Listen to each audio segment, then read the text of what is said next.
மோனா என்னுடைய மெரக்கதையில இருந்து ஒரு நிறைவான என்னுடைய அந்த சிந்தனையை நிறைவு செய்ய ஆசைப்படுறேன். எப்படின்னா மோனா நேற்று ஒரு வரிகள் ஒரு வரி பார்த்திருந்தேன். ஒருவருடைய இழப்பு ஒரு ஆள் ஒரு குடும்பத் தலைவனோ அல்லது குடும்பத்தில் உள்ள மூத்த மகனோ ஒரு இறக்கும்போது அந்த இறப்பால நிறைய பேர் பயன்பெறுவார்கள். ஒருவருக்கு தொழில் வாய்ப்புன்றது அங்க கிடைக்கப்பெறுகிறதாம். எப்படி என்றால் அந்த பாட கட்டுறதுக்கும் சரி, பறை அடிக்கிறதுக்கும் சரி, அதனால் அப்படி தேநீர் கொண்டு வந்து அப்படி நிறைய இதுகள் இருக்கிறது. ஒரு இறப்பே பலருக்கு வாழ்க்கை கொடுக்குதண்டைக்குள்ள இந்த மரக்கதைக்குள்ள வரேன். இந்த மரங்கள் தரைக்கப்பட்டு இங்கே பார்த்து கொண்டிருக்கிற இந்த காட்சி எனக்கு எப்படி தெரியுதுன்னா, நான் அதை தொட்டு பார்த்து போகும் நேரம் எல்லாம் பார்த்த மரங்கள் அது. ஒவ்வொரு கிளையா தரைக்கப்பட்டு, வெட்டப்பட்டு, பிரிக்கப்பட்டு அங்க அடுக்கி போற பக்கத்த அந்த வெட்டப்பட்டாலும் அந்த மரங்கள அந்த வெட்டியவர்கள் வடிவா விட்டுட்டு இந்த தெரிவு செய்து அனுப்பப்படினோம் அப்படின்னா, அது இந்த கிளைகள சரியான இடத்துக்கு பசலையாகவும், அதனுடைய கொப்புகள அந்த ஓமகுண்டத்துக்கு போடுறதுக்குரிய இடங்களாகவும் தெரிவு செய்து ஏற்றப்பட்டு அனுப்பப்படுற விதம் வந்து மோன்னா,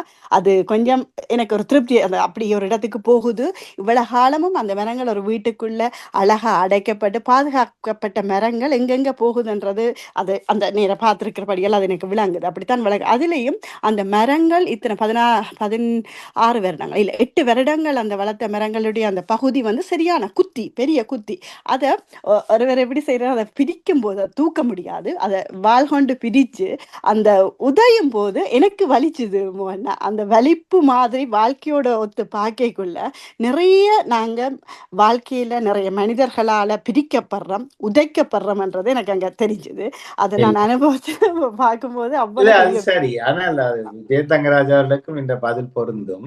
ஆம், உயிருக்குயிரா இருந்த நாங்கள் நேசிச்ச உறவுகள் ஆம், இறக்கும் வரைக்கும் இருப்பார்கள் என்று நம்பினது எங்களுடைய அறிவீனம் அது. ஆம், ஆம், எந்த தாயும் தனக்கு தேவை வரும்போது பாவிச்சுட்டு தேவையில்லாத போது நீ எந்த கண்ணில் முடியாது என்று சொன்னதை கன்னடத்துல கேள்விப்பட்டிருக்கிறோம், பார்த்திருக்கிறோம். எங்கட ம், வீட்டிலேயே நடந்தது. ஆம். சரியா? எங்களை எல்லாம் உயரத்துல வாழ